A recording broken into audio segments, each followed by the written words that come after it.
მოგესალმებით. ეთერშია BMG ავტოშოუ ნიკა შელიასთან და გიორგი დანელიასთან ერთად. დღეს გადაცემაში იხილავთ. ნომერ პირველი ელექტრომწარმოებლის მოდელები BMG ავტოშოუში გავტესტეთ. BYD Cielo და BYD Siguli. რა ემოციები დაგვიტოვა ავტომობილებმა და როგორ იცვლება საავტომობილო ინდუსტრია? დამადუმა. ანუ როგორი ჩუმიც არის, ისეთივე ჩუმი გამხადა. სტანდარტული წინაწამყვანი ავტომობილია რა, ხარტია, იმართება ისე როგორც ჩვეულებრივი ბენზინის შიდაწვის ზრავიანი ავტომობილი.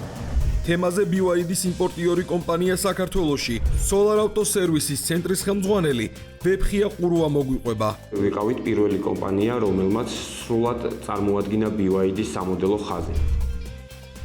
ასევე იხილავთ BYD-ის დაარსების ისტორიას და მეც გაიგებთ კომპანიის შესახებ. 女士们、先生们，非常感谢各位光临比亚迪新闻发布会。 უდაბნო რალი საქართველოში 12-13 აპრილს ჩატარდება. დაუვიწყარი ემოციები და ზღვა ადრენალინი BMG ავტოშოუში. ივენტზე ვსლად გიგამორღულია მოგვიყვება. ჩვენი მიზანია, რომ უდაბნო რალიც გახდეს სამსოფლიო ჩემპიონატების ერთ-ერთი ეტაპი და საქართველოს დავიტანოთ რალი რაიდების რუკაზე. ახალი ამბები საქართველოში და მსოფლიოში. ყველაფერი რაც ავტომობილებს ეხება, შეიკარით ღვედები, ჩვენ ვიწყებთ. მოკლედ, გიო, ელექტროავტომობილები ისე შემოგვეჩვივნენ, რომ ლილო არენაზე ელექტროავტომობილი ჩატარდა სლალომი. სხვა შორის ადრეც იყო სლალომის შესარჩევი ტური რო ტარდებოდა საქართველოში. სლალომის არა, რალის თარის შესარჩევი ტური. კი ბატონო, მართალი ხარ რო ტარდებოდა, მაშინაც იყო ელექტროავტომობილი. ჩანგანი იყო თუ არ ვწდები მაშინ, ხო? და საკმაოდ კარგად იარა, ანუ იარაში გულისხმობს, რომ დიდი ხანი გაძლო. ან თელი შესარჩევი ტურის განმავლობაში არ დამждარა. ეს ელექტრომობილი. დიდი მანძილის დაფარვა არ უწევდა, მაგრამ შეიძლება ვთქვათ, რომ კარგად გაართვა თავი რა. ერთი რაც პლუსი ალბათ აქ ის, რომ აქ ყისიერი აჩქარება, რაც ძალიან კარგია და მნიშვნელოვანია. დანარჩენი ალბათ გააჩნია, ალბათ გამოვა ისეთი ავტომობილებიც, უკვე რომ სპორტულად შეიძლება მომზადება. არ ვიცი როგორ გაგრძელდება ელექტროავტომობილების ერა, მაგრამ ნუ ფაქტია, რომ დღითი დღე იხვეწებიან, დღითი დღე უკეთეს და უკეთეს ეგრეთ წოდებულ ბატარეებს ამზადებენ და დღითი დღე უფრო მეტ მანძილს გადიან. კი, იზრდება საკმაოდ. საკმაოდ იზრდება კი მანძილის დაფარვაც და ასევე მინდა ვთქვა, რომ კომფორტითაც უკვე და საწარმო მატერიალებითაც ისე წაიწიეს წინ, რომ გერმანულ ბრენდებს საკმაოდ კარგ კონკურენციას უწევენ. ეხლა როცა ავტომობილზე საუბარს ვიწყებთ, ყველას ცოტა უფროს თაობას გერმანული ავტომობილი არის ხარისხი.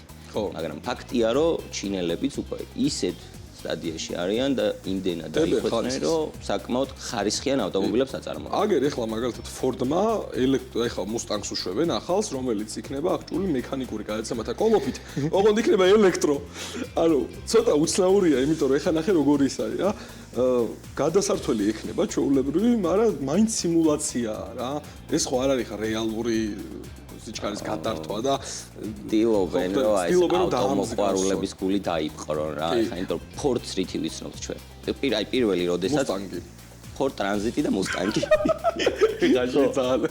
ხო, ანუ Ford Transit და Mustang-ი, როდესაც Ford-ზე ვსაუბრობთ, ანუ ვისაც არ უნდა კითხო, ყველა პირველი იტყვის ან Mustang-ს და ნუ აი დარჩეი Transit-ი რა, რომელმაც ყველას გული მოიგო, ასე ვთქვათ, თავისი უნივერსალურად. მაინც მგონია, რომ დაახლოებით იგივეა, რაც ახლა კომპიუტერულ თამაშებში ვითამაშია ყველა სიმულატორზე და მსგავსი შეგრძნება იქნება ალბათ რა.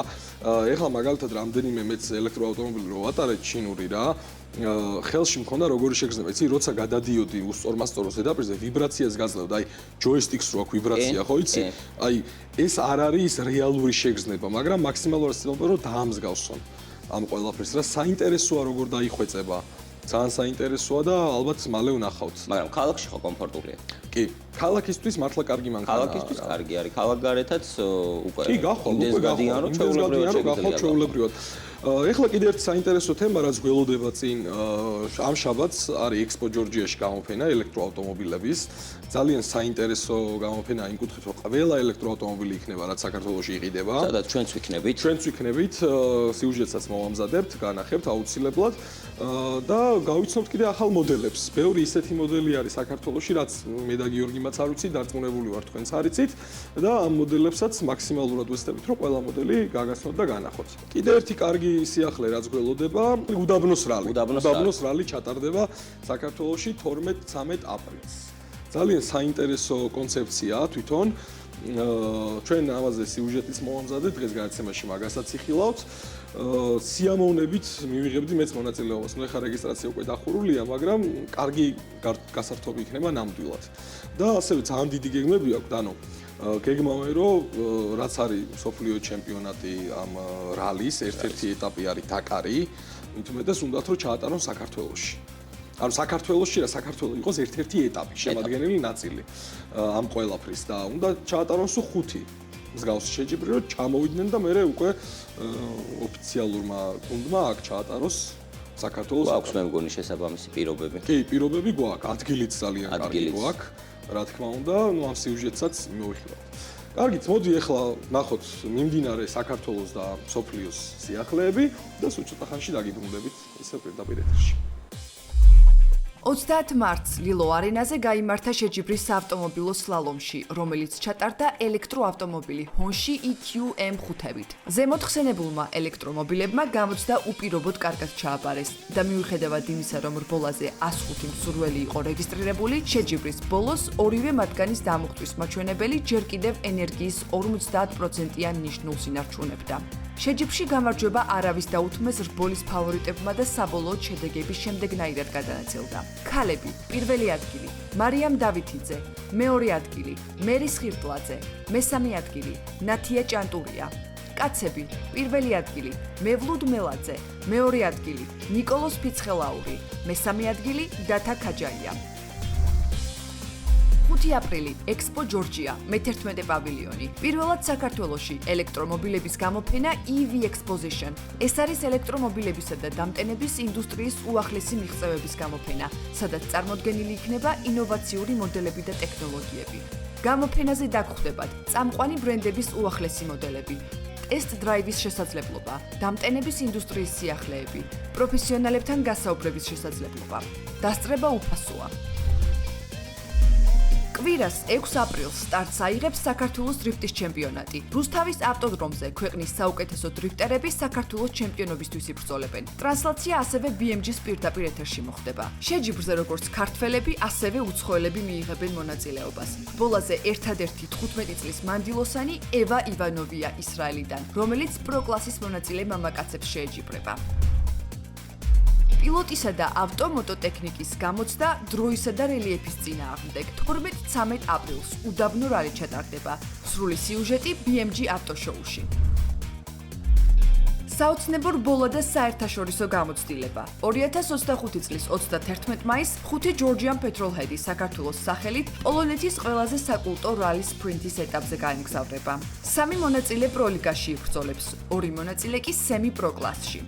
მონაწილეების შერჩევა მოხდება გამოცდილების მიხედვით, რომელიც დაფიქსირდა ჯორჯიან პეტროლჰედის ივენთებზე. თუმცა სურვილის გამოთქმა ნებისმიერს შეუძლია და თუ მსურველთა რაოდენობა გადააჭარბებს 5-ს, ჯორჯიან პეტროლჰედსი ჩაატარებს სპეცტესტს, სადაც გამარჯვებული ჯგუფში ჩაჯდება. ეს არის პირველი ოფიციალური გუნდური გასვლა და წელს ასეთი ტური კიდევ 2 იგეგმება, სადაც დამატებით 10 მსურველს ექნება მსგავსი შესაძლებლობა. Solar Autos მარკეტინგული კამპანიის ფარგლებში თბილისის ქუჩებში ელექტრომანქანის პლატფორმა გამოჩნდა. Solar Autos მიერ შექმნილი პლატფორმა ზუსტი ასლია BYD-ის თანამედროვე ტექნოლოგიით შექმნილი ელექტროძრავისა და ბატარეების, რომელიც ინტეგრირებულია ძარაში. ეს მარკეტინგული კამპანია ხელს უწყობს ელექტრომობილების ტექნოლოგიის და მათი უპირატესობის მომხმარებლისთვის უკეთკაცნობას. მისაბმელზე განთავსებული BYD-ის ბატარეის 3D მოდელი მკაფიოდ აჩვენებს ელექტრომობილის კომპონენტებისა და მისი მუშაობის პრინციპებს, რაც უფრო მეტად ამაღლებს საზოგადოების დაინტერესებას და ინფორმირებულობას ამ სფეროში. Now happening ეს არის გზავნილი, რომელიც Solar Auto-მ დაარსების დღიდან გააჟღერა. ფორდმა ელექტროავტომობილებისთვის სიჩქარეების გადამრთველი დააპატენტა. სოფლიო ელექტროავტომობილებზე გადასასვლელად ემზადება. რეგულაციები კი საკმაოდ მკაცრია. ამის მიუხედავად, ენთუზიასტების უმეტესობა ელექტროავტომობილების მოყვარულთა რიგებში კვლავ არ ეწერება და ტრადიციულ ავტომობილებს ართმობს. ეს კიდევ ალბათ ერთ-ერთი ხერხია, რომ ენთუზიასტები ელექტროავტომობილებისკენ მოაბრუნონ. პატენტის თანახმად, სიჩქარეთა გადამრთველი მოიცავს ბაზას, გადამრთველის სახელურსა და უამრავ აქტივატორს. გადამრთველის ჯოხი მოძრაობს ბაზაზე, წინასწარ განსაზღვრული ვირტუალური ტრაექტორიით. დიზაინში ელექტრონიკის რიგი ფუნქციებია გამოყენებული, მათ შორისაა ჰაპტიკური ძრავები, თუმცა ამას ინოვაციას ვერ უწოდებთ, რადგან რამდენიმე წლის წინ Toyota-ს ინჟინრებიც ტესტავდნენ მსგავს ფუნქციას, ჯერ კიდევ 2022 წელს, როდესაც ის Toyota-მ Lexus UX300i-ში გამოიყენა. მასკის სარჩელიდან 17 წლის შემდეგ ლეგენდარული ტელეწამყვანი ჯერემი კლარკსონი გამარჯვებას ზეიმობს. ტესლას სარჩელი ცილის წამებას უკავშირდება. კლარკსონის განცხადება კი ელექტროავტომობილების წარმოებლისა და მისი მილიარდელი მფლობელის ცუდ შედეგებსა და რეპუტაციას. შესაძლოა ბევრს არ ახსოვს, თუმცა 2008 წელს მასკმა კლარკსონს ტესლა როდსტერის ცუდი შეფასების გამო ურჩივლა. მაშინ კლარკსონმა ტესლას ელექტრომობილს არასაიმედო უწოდა. მასკს კი ეს შეფასება არ მოეწონა და სასწრაფოდ სასამართლო პროცესი წამოიწყო. მე მას არასაიმედო უწოდე, რაც მართლა ასე იყო. თქვი რომ სასაცილო ძვირი ღირდა და ძალიან მძიმე იყო, რაც მის მართვას ართულებდა. განაცხადა კლარკსონმა. მან ისიც აღნიშნა, რომ ავტომობილებზე მიმოხილვის გაკეთების დროს ყოველთვის სამართლიანია და დიდ სიამონებას იღებს, როდესაც ხედავს, რომ ის ადამიანები, რომლებიც ერთ დროს ტესლას აღმერთებდნენ, ახლა მას აკრიტიკებენ. Honda ჩინეთში ელექტროავტომობილების წარმოების პროცესს სრულად გარდაქმნის. ავტომწარმოებლის პროგნოზით ეს მიდგომა მომსახურების სფეროში მომუშავე პერსონალის რაოდენობას 30%-ით შეამცირებს. მიუხედავად იმისა, რომ რობოტებს ავტომწარმოებლის ქარხნების მუშები ჯერ სრულად არ ჩაუნაცვლებიათ, მსგავსი ინიციატივით უკვე გამოვიდნენ Mercedes-ი, BMW და Dongfeng-ი. ავტომობილები, რომელთა საბაზრო ღირებულებაც 2025 წელს შემცირდა. Jaguar E-Pace, რომლის ღირებულებაც ბოლო 5 წლის განმავლობაში 72%-ით შემცირდა. აქვეა BMW-ს მე-7 სერია, 67%-იანი გაუფასურებით. მას Tesla Model S-ი მოყვება, 65.2%-იანი ვარდნით, ხოლო მეხუთე პოზიციაზეა Infiniti QX80, 65%-იანი შემცირებით. Solar Auto-დან, ჩვენი მეგობარი კომპანიიდან, წამოვიყვანეთ მე და გიორგიმ ორი ავტომობილი. ეს არის BYD CL-U და სიგალი. კარგი, მოდი ჯერ შემითხარი, შენ როგორ მოგეწონა სიგალი? მოკლედ, დავიწყოთ იმითი, რომ თავიდან ზოგადად ელექტროავტომობილებს ყოველთვის ძალიან სკეპტიკურად უყურებდი, შენ ძალიან კარგად იცი ეს ფაქტი, რომ ანუ სულ ვიძახდი, რომ აი ვერ ჩაანაცვლებს შიდათვის რავიან ავტომობილებს, ვერა, მაგრამ ნუ დაგვიდგა ის დრო და პერიოდი, რომ ელექტროავტომობილებიც საკმაოდ კარგად გადიან იმ მანძილს ელემენტებში დაიხვეწნენ ძალიან. მე როგორც ვიცი, ორივე მოდელს აქვს ფირფიტისებური ბატარეები, ფირფიტისებური ელემენტები აქვს, რომელიც თვითგაგრილებადი არის და არ განიცდის დეგრადაციას. მე როგორც ვიცი, აქ საქართველოში რაც BYD-ის მოდელები გაიყიდა, ტაქსის კომპანიაზე მუშაობს ძალიან ბევრი, როგორც ვიცი, და 100,000 კილომეტრზე 1% ქონდა მოკლებული lifetime, ანუ ეს ბატარიის სიცოცხლე რაც არის რა და ძალიან მაგარი შედეგია. ძალიან მაგარი შედეგია. თან თუ გავითვალისწინებთ იმასაც, რომ ანუ fast charger-ზე, როდესაც ავტომობილი იტენება, ეს არ აგდებს ასე ვთქვათ ელემენტის სიცოცხლუნარიანობას რა. დაჟე პირიქით კარგია, როდესაც ეს ავტომობილები fast charger-ზე იტენება.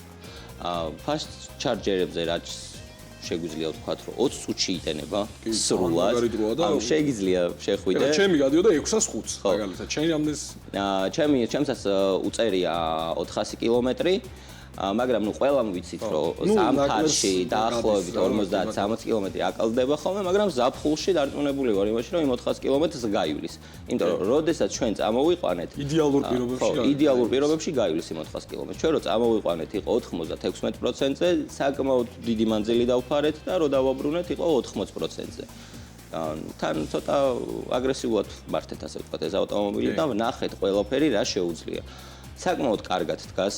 დაკიდების სისტემა კარგი აქვს. მე კითხავ ერთ რაღაცას. ეხლა ჩემი მაინც SUV იყო, დიდი იყო, მაგრამ შენი ცოტა პატარა ავტომობილი იყო. შტაბეჭდილება დამჭა, რომ სხარტი მანქანა შეიძლება იყოს. კი, ესეც ძალიან სხარტი იყო. ძალიან სხარტი ავტომობილი იყო და აი მართლა როგორი იყო? აი ჰეჯბეკის ემოცია ქონდა?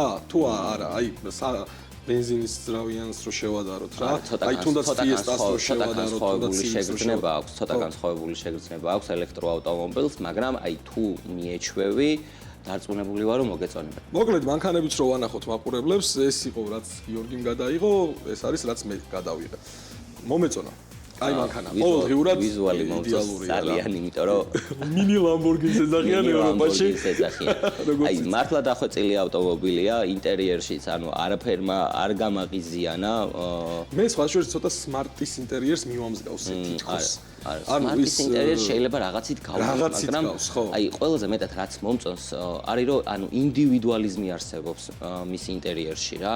აი ძალიან განსხვავებულია და საკმაოდ დახვეწილი არის. ეხლა შეიძლება ვიღაცა ვინც სიტყვაზე ცოტა ძვირადღირებულ ლაქშერი ქარებს არის მიჩვეული ამ ავტომობილში ჩაჯდეს და თქვას რომ უი არ მომწონს და რაღაც, მაგრამ ანუ ყოველდღიურად გამოფენებისთვის თავის სეგმენტში, თავის საბაზრო კატეგორიაში იდეალური არის მართლა. კარგი. მოკლედ, მოდი მაშინ ვნახოთ პირველი სიუჟეტი, ხა ძალიან რო არ დავასპოილერებ მაყურებლები. ვნახოთ BYD-CL-U, ჯერ და მერე უკვე დაგიბრუნდებით ისევ სტუდიაში.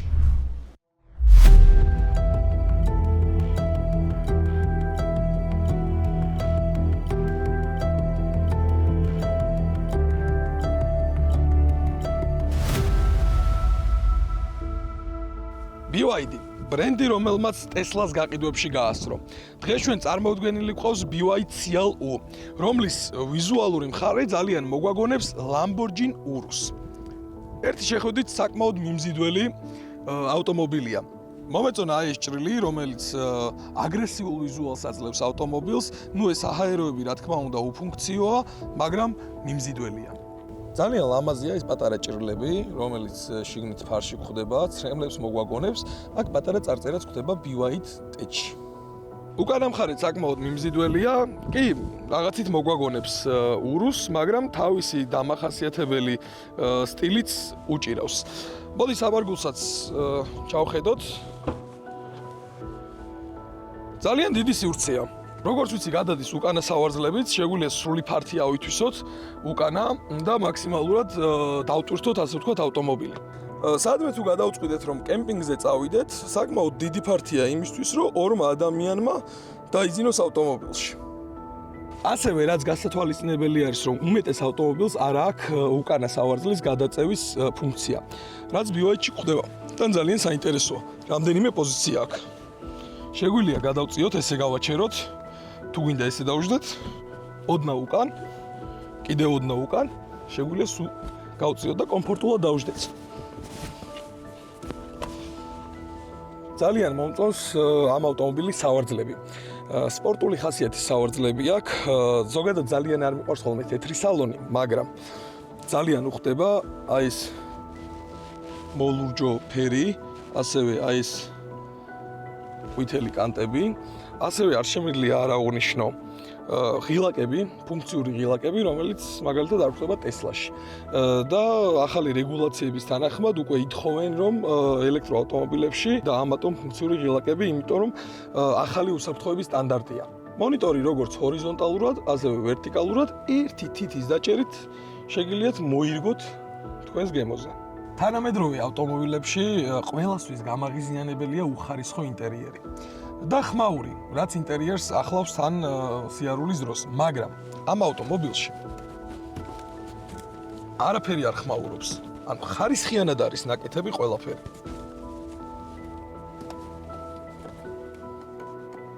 არ ხმაურობს არაფერი. კარგი. ჩემთვის ავტომობილში ერთ-ერთი მნიშვნელოვანი არის სათავსო. BYD-ში კი ნახეთ რა მხელა ადგილია. ნახევარი ხელი გეტევათ შიგნით. ნახევარი ხელი. ასევე რაც მომწონს არის, რომ ორი wireless charger-ი გვაქვს. წინ ორ მგზავრს შეუძლია ტელეფონი მოათავსოს აქ და დატენოს. აქ რა ხდება? გვაქვს მხოლოდ წყლის ჩასასხმელი, რომელიც გამოგვადგება საქარე მინის წმენდის დროს. მეტი არც არაფერი. ნუ აქ ჩვენ არაფერი არ გვესაქმება იდეაში.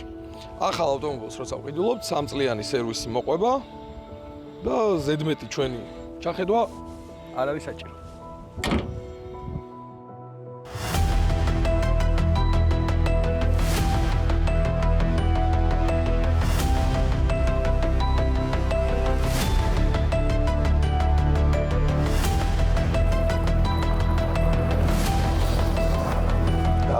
მან კაი მანევრიც კარგი აქვს და აი მანქანა.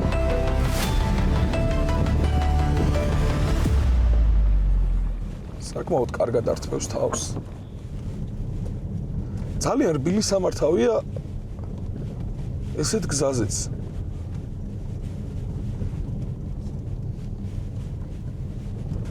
ანუ აღმართზეც არ უჭერს. ასვლა საერთოდ წინააღმდეგობას ვერ გრძნობს მე მგონი.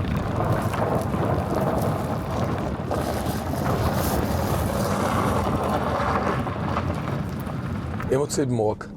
არ თქვას არავინ რომ უემოციო მანქანაა. SUV-ია, ემოციური SUV-ია. ოჰო! აუ, არა, კარგად ჩქარდება, რა ვხელა და რომ ბუქსაოს და ისე რომ ჩქარდება.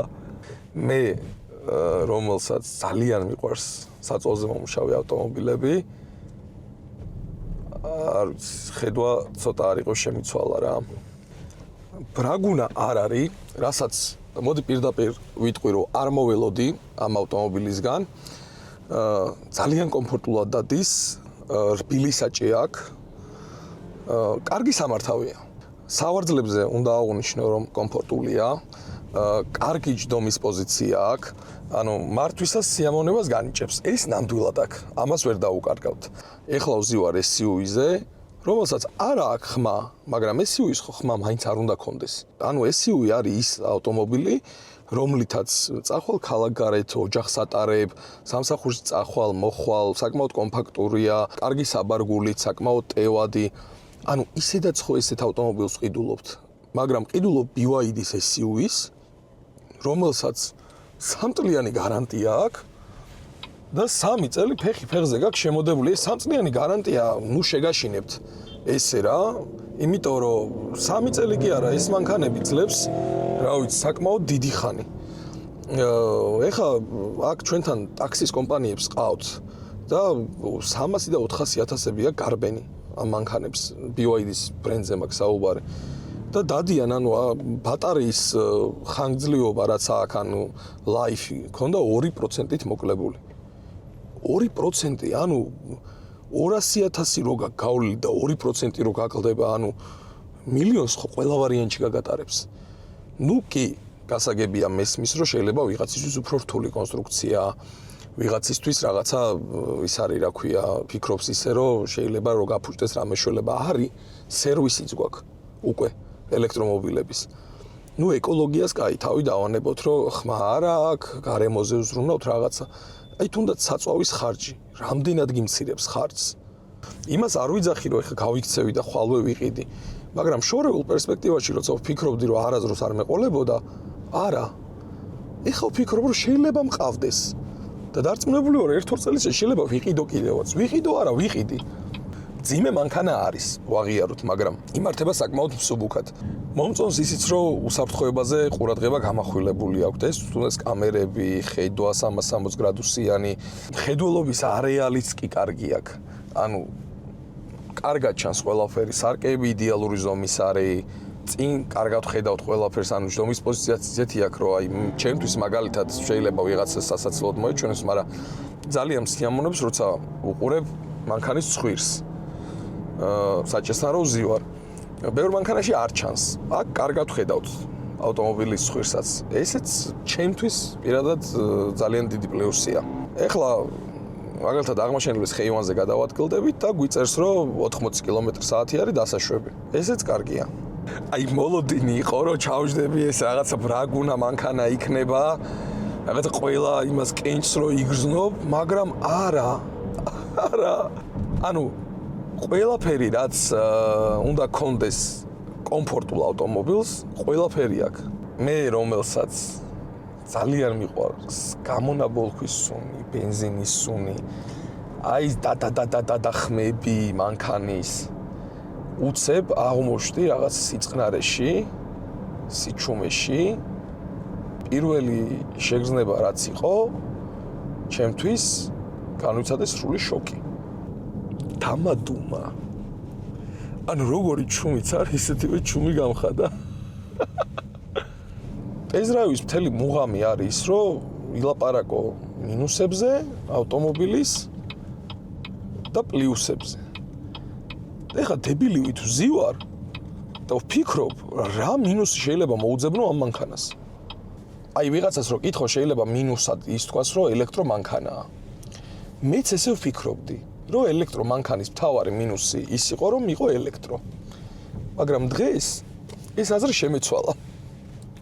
არ ვიცი, გავამაშტერეს.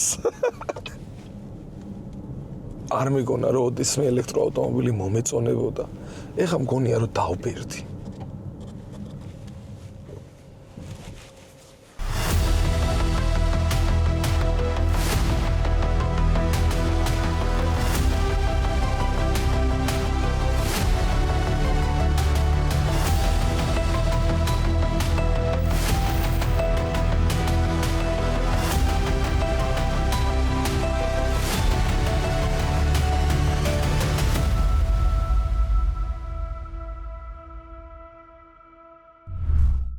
მოკლედ რო შევაჯამოთ, საკმაოდ კარგი ავტომობილია, მართლა მომეწონა. ობიექტურად რო ვიმშელოთ, არ ველოდი რა, მართლა არ ველოდი, აი მეგონა მართლა რაღაცა ბრაგუნა მანქანა იქნებოდა, ყველა კენცი გრძნობდი, რაღაც, ანუ უხარისხო მანქანა, მაგრამ ხარისხიანიც არის, ანუ ინტერიერიც კი კარგია. ანუ არაფერს ხმა არ აქვს, აი ყველაფერი რო შევამოწმე კარგად უთხელები, ჯუმია რა და სიარულითაც ძალიან კარგად დადის. მართლა ბრავო რა, ბრავო BYD-ს რა. მიიწევენ წინ. ვითარდებიან და ვითარდებიან. აგერ Solar Auto-დან გამოგვატანეს მეორე ავტომობილიც. თოლია. თოლიას ვეძახით ჩვენ სიგ. თოლიაში ვარქვით. Mini Lamborghini. მოდი რა ნახოთ მაშინ მეორე სიუჟეტიც და drive-იც და უკვე მერე შევაჯამოთ ყველაფერი ერთად.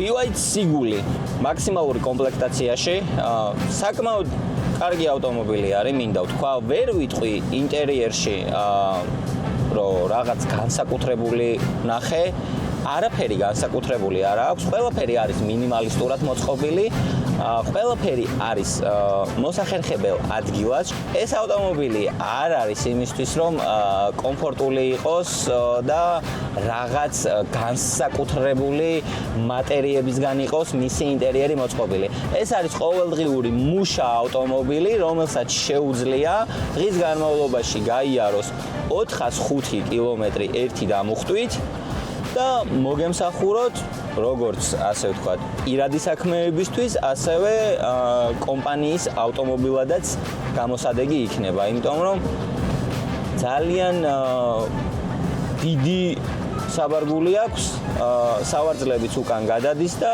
საკმაოდ ტევადიც ხდება. ინტერიერში ხდება ყუდრო გარემო, არ მაწუხებს გარედან შემოსული ხმა, ასევე ძალიან მომწონს დეშბორდი, რომელიც საკმაოდ პატარაა და საკმაოდ ინფორმატიული არის. გამოტანილია ზედ ელემენტების პროცენტულობა, კილომეტრაჟი, რამდენი კილომეტრი საათით გადავადგილდებით და კილოვატები აქსელერაციის პედალზე შეხების დროს რამდენ კილოვატს გამოიმუშავებს კონკრეტულად ავტომობილი. გვაქვს ტაჩსკრინი, რომელიც ასევე საკმაოდ ისეთი ნორმალური ზომის არის, ძალიან დიდი არ არის და ჩემი აზრით არც სჭირდება ამ პატარა ავტომობილს ძალიან დიდი ტაჩსკრინი, საკმაოდ ლამაზი არის. გვაქვს ასევე ღილაკები, სიჩქარეების ბერკეტი, ეგრეთ წოდებული შიფტერი, სადაც გვაქვს სამი პოზიცია, ნეიტრალი, D და R, ანუ რევერსი. გვაქვს მოუდის ღილაკი, რომელთაც შეგვიძლია სხვადასხვა მოუდის ჩართვა, აქვს ეკო, აქვს სპორტი, ასევე მინდა გითხრათ მეგობრებო, გვაქვს მოცურების საწინააღმდეგო სისტემა, რომელიც გათისვათ შეგვიძლია, სიტყვაზე თუ თოვლში ან ეგრეთ წოდებულ ტალახში მოხვდებით და ცალისაბურავი იბუქსავთ, შეგვიძლია მოცურების საწინააღმდეგო სისტემა გავთიშოთ და შემდეგ უკვე ორივე თვლით ეცდება დაბრკოლების გადალახვას. ძალიან მომწონს ამ ავტომობილის სავარძლები. საკმაოდ კომფორტული არის და ეგრეთ წოდებული გვერდების დამჭერიც კარგად მუშაობს, როდესაც მოსახვევებში შედიხარ. ანუ არ ქანაობ აი ესეთი რაღაცებს არ აკეთებ, როდესაც ავტომობილით გადაადგილდები და ეგ ზოგადად ავტომობილში ძალიან დიდი პლუსია. რაც შეეხება მართვას, ძალიან სხარტი სამართავი არის. მით უმეტეს, რომ წინაწამყვან ავტომობილებს მიჩვეული ვარ და ძალიან ბევრი წინაწამყვანი ავტომობილი მყავდა. ესეც ხასიათებით სტანდარტული წინაწამყვანი ავტომობილია რა. სხარტია, იმართება ისე როგორც ჩვეულებრივი ბენზინის შიდაწვის ზრავიანი ავტომობილი. აქსელერაციის პედალზე შეხებისასაც, ჩქარდება საკმაოდ კარგად. ვერ ვიტყვით, რომ ძალიან ჩქარია, მაგრამ რაც ამ ავტომობილს მოეთხოვება, ის აჩქარება აქვს.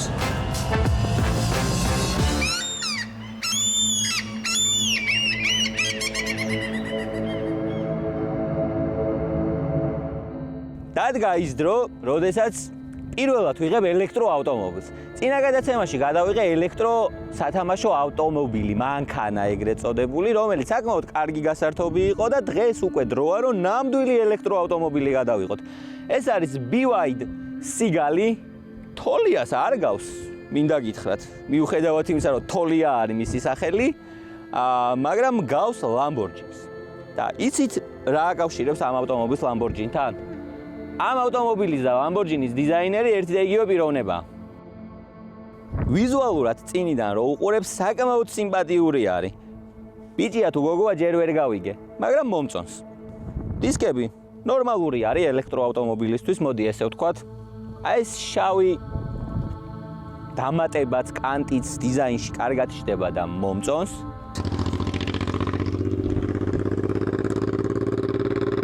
ხო, კიდევ, აი ესეთი ხმა არა აქვს, რო გაიარა ძალიან. ჩუმია, წყნარია, შიგნითაც საკმაოდ ჩუმი და წყნარია. მიუხედავად იმისა, რომ ცოტა დაბალბიუჯეტური მოდელი არის და ასე ვთქვათ, არ მოეთხოვება ამ ავტომობილს ის, რომ გველის ტყავისგან შეკერილი ინტერიერი კონდეს და რაღაცა განსაკუთრებული მასალებისგან იყოს მისი ინტერიერი წარმოებული. არა, ჩვეულებრივად სტანდარტული ტყავის შემცვლელი არის, მოდი ასე ვთქვათ. პლასმასი არის და ყველა ძალიან რაც მომეწონა არის აი ეს ადგილი, სადაც ხშირ შემთხვევაში მძღოლებს და ასე ვთქვათ, გვერდზე მჯდომ ადამიანებს უწევთ ხოლმე ხელის დადება და როდესაც აქ ხელი გიდევს, საკმაოდ რბილი არის და სასიამოვნოა. ყველაზე ძალიან, რასაც ყურადღებას ვაქცევ ავტომობილში, ეს არის საჭი. რა ვქნა, ანუ საჭი არის ის დეტალი, რომელსაც დღის განმავლობაში ყველაზე ხშირად ვეხებით და ნუ აი მოძრაობის დროს საჭეს ხელს ვერ გავუშვებთ ფიზიკურად, ამიტომ ყოველთვის კონტაქტში ვარ საჭესთან. ეხლა რა ხდება? ძალიან მომწონს ეს საჭე. ჯერ დავიწყოთ იქიდან, რომ სამქიმიანი არის, აი ეს გადასვლები ძალიან ლამაზი არის. ღილაკები აქვს, მულტისაჭია, როგორც ხედავთ. ინტერიერში რაც შეეხება ამ მონიტორს, არც ძალიან დიდი არის და არც ძალიან პატარა არის. საკმაოდ კარგი ზომა არის და მისაღები არის ჩემთვის, არ მაღიზიანებს ეს დიდი მონიტორები, როგორც ხვდება ხოლმე ელექტროავტომობილებში, არა აქვს და ოკეია რა. ანუ თუ ჰორიზონტალურად არ მოგწონს, შეგიძლია ვერტიკალურად დააყენო. კაფოლდერები გვაქვს ორი ცალი, კარგი ზომა არის და კომფორტულია, რომ ახლოს არის და სიტყვაზე ან წყლის, ან ყავის აღება რომ მოგინდეს, ეგრევე აიღებ და ნუ ახლოს არის რა. სადღაც აქ არ გიწევს რომიალი და რაღაც ილეთების კეთება რა. ეხა აუცილებლად ესეთ მანქანაში მნიშვნელოვანია ისიც, რომ თუ სადმე მიდიხარ, მეგობრებიც ან ოჯახის წევრებიც წაიყვანო ხოლმე სადმე. აი, საკმაოდ კომფორტულად ვზივარ რა. აი, ერთადერთი რასაც დავამატებდი, აი ეგ პატარა ბარი იქნებოდა რა, რომელიც არ გვაქვს, მაგრამ ნუ გადავიტანთ ბარის არქონას. აი ეს მომწონს კიდე ძალიან. როდესაც საუბარი გვაქვს ავტომობილზე, რომელსაც ყოველდღიურად ვიყენებთ, აუცილებელი არის, რომ მას კონდეს ტევადი საბარგული. მოდი ვნახოთ ეხლა რამდენად ტევადი არის. ნუ მე კი ვნახე, მაგრამ თქვენც მინდა რომ გაჩვენოთ. საკმაოდ ტევადი არის. ვერ იტყვი ეხლა რომ აი მთელი ოჯახის ბარგს აიღებ და ჩადებ აქ და წაიღებ სადმე მაგას, ნამდვილად ვერ ვიტყვით, მაგრამ რამოდენიმე ზურგჩანთა თამამად შეგვიძლია რომ ჩავდოთ.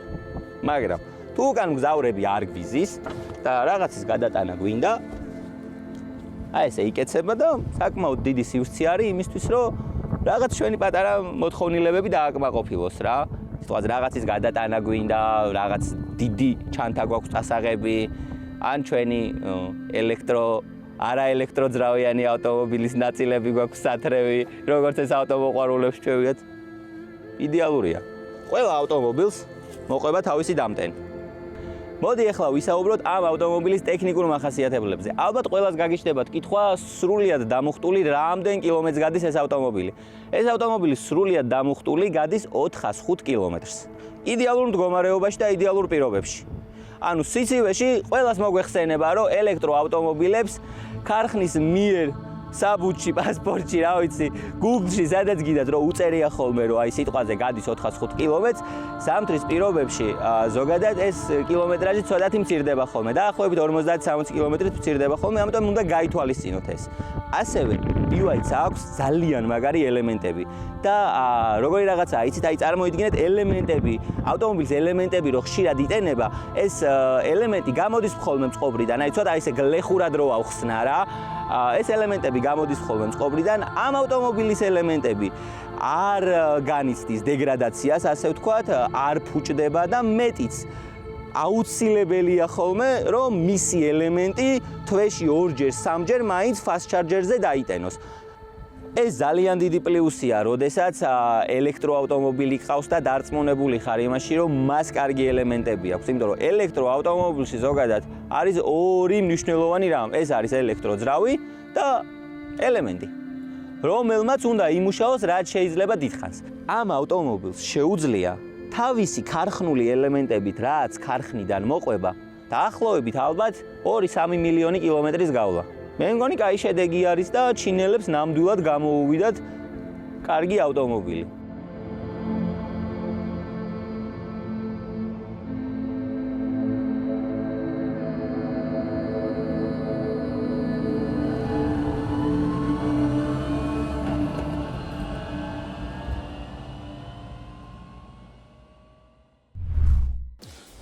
ბრავო, გიო. მომეწონა მეც აღფრთოვანებული. მე ჰეჯბეკები ძალიან მიყვარს. ძალიან მიყვარს. ძალიან მაინტერესებს როგორ სამართალია. სხარტი არის რა და აი ამ სისხარტე მომხიბლა. ალბათ წინაწამყვან ავტომობილებს მიჩვეული რო ვარ და მთელი ცხოვრება რო ჰონდები მყავს, აი ამ სისხარტე მომხიბლა რა. ერთს კითხავ ახლა. ვიცით რომ ადგილიდან კარგად ჩქარდება, კარგად. მე რა ხდება? აი უყურე კონკრეტულად თოლიასთან დაკავშირებით ვიტყვი რა. თოლიას აქვს ძალიან მყისიერი აჩქარება. მაგრამ აი უკვე როდესაც რაღაც 100 გავწდებით, ცოტა ნელდება რა. ნუ მძლავრი ვერსიაც ყავს. მძლავრი ვერსიაც ყავს. კი. ნუ თუ ვერ იტყვი რომ, ვერ იტყვი რომ ამ ავტომობილს მეტი სიმძლავრე სჭირდება. ან არ გჭირდება. ქალაქის პირობებში მე ხა მაინც ცოტა ის სპორტული კუთხით წავედი. ხო, ანუ სპორტული კუთხით თუ მაგრამ მარტივი კონსტრუქცია აქვს, როგორც ვიცი. საკმაოდ მარტივი კონსტრუქცია აქვს, წინა დაკიდების სისტემა არის ეგრეთ წოდებული McPherson-ი, უკანა დაკიდების სისტემა არის ბალკაზე. ცოტა ჟარგონულად ვიტყვი რა, რომ ავტომოყვარულებმა გაიგოს. ხო, ანუ უმარტივესი დაკიდების სისტემა აქვს და აი როგორი დაკიდების სისტემაა, იცი, აი რომლის გაკეთებაც და სერვისიც ყველაზე იაფიჭდება რა. ჩვენ როგორც ვიცით, ამის ნაწილების ორივე ავტომობილი საკმაოდ იაფია. კი ბატონო, დაახლოებით რო გქონდა ჩვენ ვებქესთან საუბარი, ესეთი რაღაც გითხრა, რომ Prius C-ზე რაც არის მაგის ნახევარი იაფი ღირსო ამის წინა ფარები, ანუ იმის ფარები. ფარები, კარები, ნებისმიერი დეტალი, ანუ საკმაოდ იაფიანი, ასე ვთქვათ. ასევე ვინც არის Solar Autos დამსახურება არის, რომ სადაზღვევო კომპანიები აზღვევენ ელექტრომობილებს, კონკრეტულად BYD-ზე მთელი price list-ი გაუწერეს და გადაუგზავნეს, იმიტომ რომ ისე არ აზღვევდა არავინ და მათი დამსახურება რომ დღეს საქართველოში ელექტროავტომობილებს აზღვევთ. მოკლედ, უფრო ვრცლად რომ შევეხოთ ამ თემას, ჩვენ ვესაუბრეთ ბატონო ვეფხია ყურვას, რომელიც არის Solar Autos სერვისის ცენტრის ხელმძღვანელი და ის უფრო უკეთ მოგვიყვება კომპანიის შესახებ და ზოგადად BYD-ის ბრენდის შესახებ. 2022 წლიდან Solar Autos გუნდი დიდ ძალისხმევას ახმარდა BYD საქართველოში ჩამოყვანას. ჩვენ ვართ მეორე რანგის დილერი. ეს ნიშნავს, რომ უშუალოდ ბრენდისაგან ვიღებთ უახლოეს მოდელებს შენჟენის ქარხნიდან. გვაქვს ორიგინალური ნაწილების მარაგი. ასევე ჩვენი გუნდის თანამშრომლები ყოველწლიურად გადიან გადამზადებას. BYD არის სოფლიო მასშტაბის გიგანტი, რომელიც ბოლო წლებში ელექტრომობილების წამყვან წარმოებლად იქცა. თავდაპირველად 2000-იანი წლებიდან მისი მთავარი პროფილი ბატარეების წარმოება იყო, ხოლო 2010 წლიდან ამერიკელი ინვესტორის Warren Buffett-ის ინვესტიციის შედეგად BYD-მა დაიწყო სწრაფი ზრდა და 2019 წლისთვის გახდა ჩინეთის ნომერ პირველი მწარმოებელი. 2023 წლისთვის კი ელექტრომობილების გაყიდვაში Tesla-საც გადაასწრო. BYD-ის წარმატების საიდუმლო რამდენიმე ფაქტორზეა დაფუძნებული. კონკურენტული ფასი, მაღალი ხარისხი, თანამედროვე ტექნოლოგიები და გამორჩეული დიზაინი. განსაკუთრებით აღსანიშნავია, რომ ბრენდის დიზაინზე მუშაობს Porsche-სა და Audi-ს ყოფილი მთავარი დიზაინერი Wolfgang Iageri. ჩვენ ასევე ვიყავით პირველი კომპანია, რომელმაც სრულად წარმოადგინა BYD-ის სამოდელო ხაზი. დანერგა ელექტრომობილების სრული სერვისი ორიგინალი ნაწილებით. უზრუნველყო მომხმარებლისთვის სრულფასოვანი საგარანტიო მომსახურება და ასევე შექმნა ელექტრომობილების სრულად დაზღვევის პაკეტი ხელმისაწვდომ ფასად. Solar Autos კონცეფციაზე მუშაობა 2022 წლიდან დავიწყეთ, ხოლო ბრენდის ჩამოყალიბება მოხდა 2023 წელს. ჩვენი მთავარი მიზანი იყო ეკოსისტემის შეცვლა ელექტროფიკაციის გზით. სწორედ ეს გახდა ჩვენი მთავარი მამოწერებელი ფრაზა. Solar Auto მიზნად ისახავს გარემოს შეცვლას თითეული ოჯახისათვის ელექტრომობილების საშუალებით. ამასთან ჩვენი ძირითადი სლოგანი არის Now Happening, ახლა ხდება. ჩვენი მიზანია საქართველოში ინოვაციების დანერგვა, რაც მოიცავს მოწინავე ტექნოლოგიების მქონე ელექტრომობილების ბაზარზე შემოტანას. სწორედ ამ იდეას ემსახურება BYD-სა და მისი ქვებრენდები, Denza, Yangwang და Leopard. ასევე ჩვენ შევქმნით Solar Station-ი 100% ქართული მობილური აპლიკაცია, რომელიც მომხმარებელს უმარტივებს ელექტრომობილით გადაადგილებას. 2024 წლიდან აქტიურად დავიწყეთ სწრაფი დამტენების ქსელის განვითარება. აპლიკაციის საშუალებით მომხმარებლებს შეუძლიათ მოიძიონ უახლოესი სწრაფი დამტენი, მიიღონ რეალურ დროში ინფორმაცია და 20 წუთში დამუხტონ თავიანთი ელექტრომობილი ყოველგვარი შეფერხების გარეშე. მოკლედ ჩვენ მოგიმზადეთ კიდევ ერთი ძალიან საინტერესო სიუჟეტი BYD-ის შექმნის ისტორიაზე. როგორ შეიქმნა BYD, ასე ვთქვათ, როგორ გაფრინდნენ გაყიდვებში წინ, გადაასწრეს Tesla-ს და ასე შემდეგ. კარგი, ბევრი რო არ გავაგრძელოთ, მოდი ნახოთ BYD-ის შექმნის ისტორიაც და სულ ცოტა ხანში დაგიმგდებით უდაბნო რალის ძალიან საინტერესო თემით. Although there's competitors now ramping up, and as you're familiar with BYD, which is also on the West Coast, I think they're ramping up production of their electric vehicles. Warren Buffett owns 10% stake in that. Why do you laugh? BYD is trying to compete. Why do you laugh? Have you seen their car? სწორედ ასე შეახმაღიმელი ილონ მასკს 2025 წელს, როდესაც BYD-მ Tesla-ს გაყიდვებში გადაასწრო. 1995 წელს, როდესაც ჩინეთში ტექნოლოგიური რევოლუცია დაიწყო, ერთ-ერთი კომპანია, რომელმაც დიდი გავლენა მოახდინა ავტომობილებისა და ენერგეტიკული ინოვაციების სფეროში, იყო BYD. კომპანიის დამფუძნებელი ვანგ ჩუანფუ ჩინეთის ქალაქ შენჟენში ცდილობდა შეექმნა ბიზნესი, რომელიც შეცვლიდა როგორც ელექტროტრანსპორტის ინდუსტრიას, ისე თანამედროვე ბატარეების წარმოების ტექნოლოგიებს. BYD-ის თავდაპირველი მიზანი იყო ბატარეების წარმოება. მათი პირველი პროდუქტი, რომელმაც ყურადღება მიიქცია, იყო ლითიუმ-იონური ბატარეები. პროდუქტი, რომელიც მძლავრად გამოჩნდა როგორც ელექტრონული მოწყობილობების, ისე ელექტროავტომობილების ბაზარზე. 2000-იან წლებში BYD იწყებს გადატრიალებას ავტომობილების სფეროშიც. 女士们、先生们，非常感谢各位光临比亚迪新闻发布会。 2003 წელს მათ წარმოებაში შეიტანეს F3DM, პირველი სერიული ჰიბრიდული ავტომობილი, რომელიც მზად იყო მასიური მარკეტისთვის, მაგრამ ეს მხოლოდ დასაწყისი იყო. იმავე პერიოდში კომპანიამ მიიღო გადაწყვეტილება, რომ დაიწყოს სრულად ელექტროავტომობილების წარმოება. BYD-ის სწრაფი ზრდა არ შეჩერებულა მხოლოდ ჩინეთის საზღვრებში. კომპანია მალე მსოფლიოს სხვადასხვა ნაწილშიც გახდა ცნობილი. 2015 წელს კომპანიამ გამოუშვა BYD E6, რომელიც საკმაოდ პოპულარული გახდა. ამის შემდეგ კომპანიამ ბევრ ტექნოლოგიურ მიღწევას მიაღწია, როგორც ელექტროტრანსპორტის, ისე ენერგიის შენახვის სფეროში. დღეს BYD არის ლიდერი ელექტროტრანსპორტისა და განახლებადი ენერგიის მიმართულებით. კომპანიამ დიდი წვლილი შეიტანა ეკოლოგიური ტექნოლოგიების განვითარებაში. მათი პარტნიორობა მთავრობებთან, ასევე საწარმოებს შორის საშუალებას აძლევს კომპანიას კიდევ უფრო სწრაფად დაიპყროს საერთაშორისო ბაზარი. BYD-ის ისტორია არის ისტორია ინოვაციების, სტრატეგიული გადატვირთვისა და ტექნოლოგიური წარმატების შესახებ. კომპანიამ არა მხოლოდ გადააწყო ჩინური ბაზარი, არამედ გავლენა იქონია მსოფლიოს მასშტაბით ელექტროავტომობილების და განახლებადი ენერგიის პოპულარიზაციაზე. BYD-ის ისტორია გრძელდება და რაც მთავარია, მათი მომავალი აგებულია ეკოლოგიაზე, მდგრად ენერგეტიკაზე და სუფთა ტრანსპორტზე. რალი უდაბნო მოკლედ ჩატარდება 12-13 აპრილს. სადაც ჩვენც ვიქნებით. კი, ჩვენც ვიქნებით, გადავიღებთ, მივიღებთ მონაწილეობას არაოფიციალურად.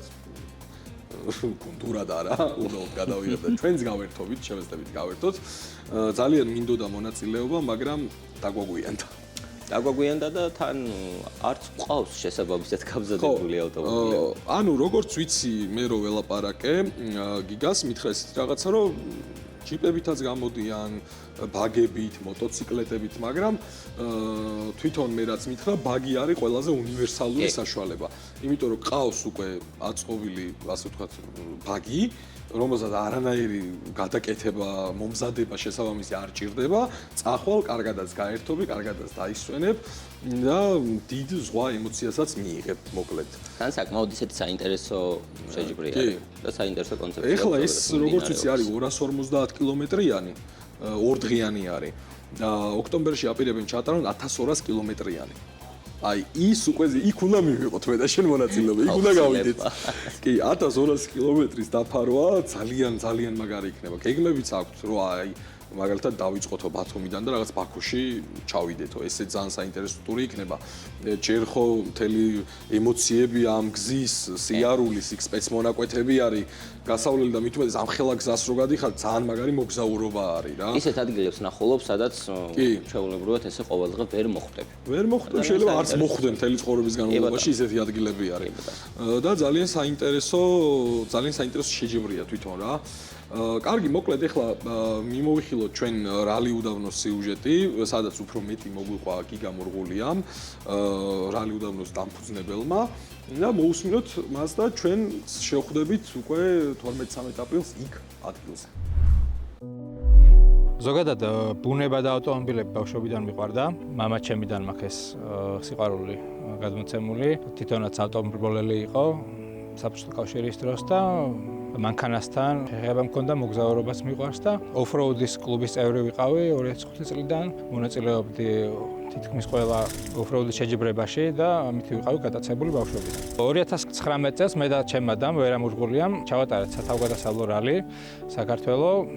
ეს იდეა წამოვიდა იქიდან, რომ ვერა მოროკოში მიიღო საკმაოდ დიდ რალი რეიჩში მონაწილეობა და მოგვივიდა იდეა ერთად, რომ მოდი მსგავსი ღონისძიება საქართველოში ჩავატაროთ. ეს სათავგადასავლო რალი არის ერთკვირიანი და ქართველებისთვის ცოტა რთული იყო ამაში მონაწილეობის მიღება და იყო მოთხოვნა, რომ გავაკეთებინა ცოტა ისეთი მოკლე შეჯიბრი და ასევე ჩქაროსნული, რადგან სათავგადასავლო რალი არ არის სიჩქარეზე, სათავგადასავლო რალის სტრატეგია არის, რომ საკონტროლო პუნქტები აიღო, რაც შეიძლება მოკლე მანძილის გავლით. ზოგისთვის ეს იმდენად ექსტრემალური და საინტერესო არ იყო და მოთხოვნა გამომდინარე შევქმნით უდაბნო რალი 2023 წელს ჩავატარეთ პირველად, სადაც გამარჯვება უკვე სისტრაფეზე არის და მონაწილეობა შეუძლიათ მიიღონ როგორც მოტოციკლეტებს, ასევე ბაგებს და ჩვეულებრივ სერიულ ავტომობილებსაც. ღონისძიება ღია არის ყველა მსურველისთვის. პილოტისთვის აუცილებელია რომ კონდეს საქართველოში მოქმედი მართვის მოწმობა, ხოლო კოპილოტი შეიძლება იყოს 18 წელს ქვევითაც და არ არის აუცილებელი მართვის მოწმობა. თუმცა თუ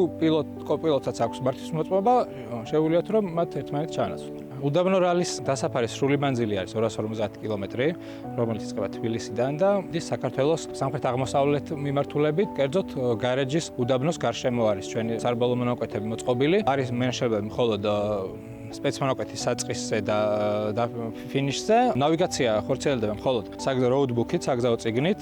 ეს არის ლეგენდა, რომელიც არის გზამკვლევი მონაწილისთვის, სადაც არის მინიშნებული მიმართულებები, მანძილები და კომპასის ჩვენებები. რაც საკმაოდ საინტერესო არის და საერთაშორისო სტანდარტი არის როუდბუქი ნავიგაცია რალი რეიდებზე. აქ არის მითითებული სიჩქარის შეზღუდვები და ასევე ყველა დაბრკოლება, რაც გზაზე შეხვდება, დატანილი არის შესაბამისი ნიშნულებით საგზაო წიგნში. ერთი შეხედვით საკმაოდ რთული არის საგზაო წიგნი, ანუ თუ არ იცით რა არის, ესე თქვენ თვითონ რთული იქნება რომ მიხვდეთ, მაგრამ როგორც კი ამის ინსტრუქციას გაეცნობით, მიხვდებით რომ ძალიან მარტივია და უსაფრთხოა და საინტერესოა. რალი რეიდზე ზოგადად ავტოსპორტი ყველაზე საფრთხის შემცველი და ექსტრემალური სპორტი არის.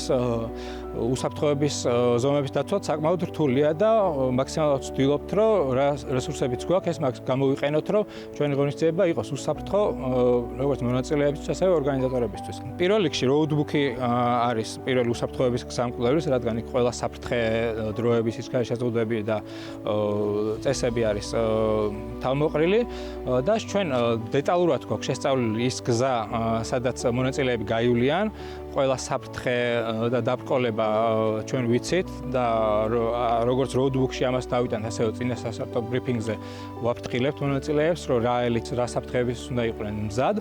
ასევე საკვანძო ადგილებში ყავს განთავსებული სწრაფი რეაგირების გუნდები, სასწრაფო დახმარება ექიმები, კავშირგაბმულობის პუნქტები არის და საჭიროების შემთხვევაში საშუალება გვაქვს, რომ გამოიყვანოთ ვერტმფრენი და ამითი გავუკეთოთ ევაკუაცია დაშავებულ მონაწილეს, თუ საჭიროება ამას მოითხოვს.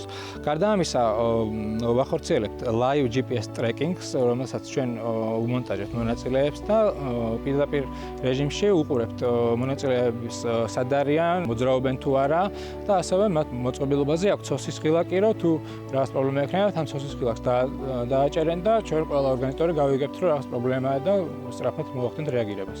2018 წლიდან ყველა რალი რეიდი გაერთიანდა მსოფლიოს გარშემო და შექმნეს რალი რეიდების ჩემპიონატი და არის ეს FIA-ს კალენდარში შესული. დაკარიც არის ერთ-ერთი ეტაპი ამ ჩემპიონატის, ასევე არის რალი დუ მაროკ და პორტუგალიის რალი რეიდი და ჩვენი მიზანია, რომ უდაბნო რალიც გახდეს ამ მსოფლიო ჩემპიონატების ერთ-ერთი ეტაპი და საქართველოს დავიტანოთ რალი რეიდების რუკაზე. ამჯერად უდაბნოს რალიზე რეგისტრაცია უკვე დასრულებულია. შეგიძლიათ თვალი ადევნოთ ჩვენ სოციალურ ქსელებში და ჩვენს ვებგვერდზე rally.gz-ზე და ამავდროულად შეგიძლიათ მოემზადოთ სათაგვადასავლო რალისთვის, რომელიც ჩატარდება ოქტომბერში.